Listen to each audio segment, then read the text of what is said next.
So the deep battle and the attack drone strikes on Russia are part of this unhinging the psychological ripples which have started in Russia. This creates uncertainty in the minds of the Russian elites. If you can't protect Mother Russia, what are you doing? We must find a way out of this war.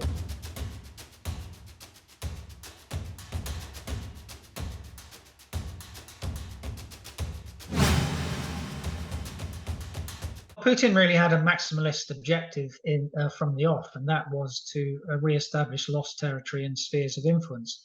He said at the Munich Security Conference in 2007, I think it was, that the greatest geopolitical disaster of the 20th century was the demise of the Soviet Union. So he's always had a neo-imperial maximalist objective. The problem is he's got a minimalist army to try and achieve that. And one of the reasons that wars don't stop is because you need sufficient victory to justify the cost and sacrifice that's already been incurred. Now, politicians can sell anything, and I think Putin could sell to the Russian people that if he were to establish sovereignty over the 4 oblasts, which is signed into Russian law in last September, then that could be seen as a success for him. Now, there's no way that the Western community in Ukraine could compromise on that, I don't think, because it's not just land for peace.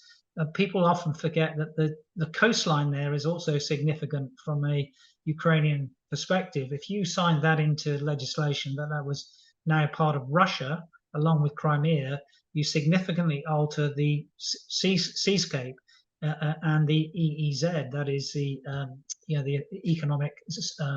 economic zone which a country owns.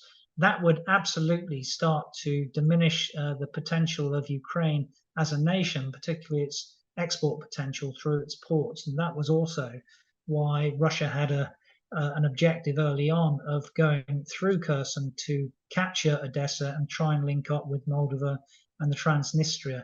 That coast is very significant. So although Russia is largely a continental power, gaining control over that, the Sea of Azov, as it sort of does at the moment, and most of the Black Sea would significantly alter the economic zone and the seascape around that part of the world. One of the crucial things, I think, in the current offensive, and of course tactical battles are sequenced in support of operational objectives to further strategic ends. So the real operational objective, particularly with the 2 axes in the south through Zaporizhia, are to sever the land bridge to Crimea. If you can do that in conjunction with the deep battle, of which that breaking of the railway bridge in Chonhar a couple of days ago has been part of that, then you sort of get to the point where the Russians would wither on the vine and die. I mean, die in a sense of being able to support themselves, and you put Crimea under pressure. That really is the jewel in the crown for Russia, Crimea. If that is threatened, then the position of Putin, I think, is also threatened. So we've not got to the culminating point yet of the Ukrainian offensive. They're at the moment, I'd say, winning small and winning slow. It may come to the point when they win big and win quicker, but that will only come after they've got to a position, if they be able to get through what are formidable defensive fortifications at the moment.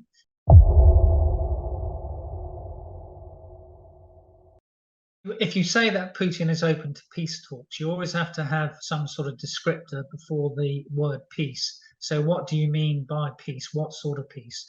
And generally, we always say that the object of war is a better peace, but from whose perspective and whose rules would apply. So there's a difference between war, the political objectives for which you fight, and warfare, the fighting which occurs between 2 nations. So the main descriptors in terms of what should come before the word peace are, first one, for example, would be if you look at the town hall meeting of ex-President Trump in May, he talked about he doesn't look in terms of winning or losing. He looks in terms of stopping the killing. You might call that a humanitarian peace. And someone like me is often accused as a military officer of being a warmonger, or as they call it in Germany, the Kriegstreiber.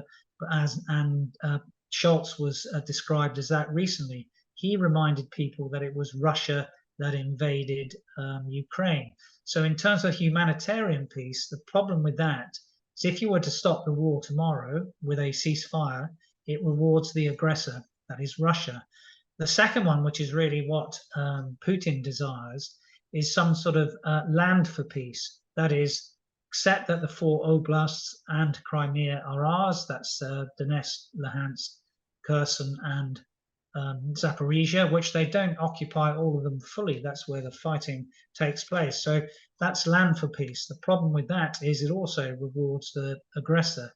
The third one, and the one which someone like me takes a moral and ethical view of this, is a just peace. And the just peace is really that which makes sure that the sovereignty of Ukraine is intact as per the 1991 settlement. And this was re-emphasized again yesterday by the EU Commission President von der Leyen in terms of what Russia has done is a violation of the UN Charter and the fundamental principles of international relations, such as territorial integrity and sovereignty. The third one, which if we get to a culmination, or fourth one, if we get to a culmination of the Ukrainian offensive, that is, they've got no more offensive power to go any further, is a frozen peace. And that essentially, again, rewards the aggressor. And it was the frozen peace that we really had from 2014 to 2022 in the Donbass. And the frozen peace also is where we've had problems, because during that time, there was both Minsk I and Minsk II. And again, the fundamental problem with all the former ways of trying to establish some sort of settlement, they've all founded on what is the real concept of sovereignty here. Russia seeks to break the sovereignty of Ukraine. Ukraine seeks to establish its sovereignty as per the 1991 borders. And this is where you always get to the notion that if Russia stops fighting, the war is finished. If Ukraine stops fighting, Ukraine is finished. The final one possibly is what we would call a Carthaginian peace. Now, Carthage was actually completely demolished by Rome, and there was no portion of the Carthaginian civilization which exists. That is what Russia would seek to do to Ukraine, and that is what the rhetoric of Medvedev has been all about, alongside his nuclear threats. For example, he said 2 months ago, no one in the world needs Ukraine, therefore it will cease to exist and should be erased from the map. And that is also consistent with something that President Putin said on the 25th of February last year, that we should seek a final solution to the Ukrainian problem. Both absolutely horrific ways of looking at business and breaking the sovereignty of an established sovereign nation.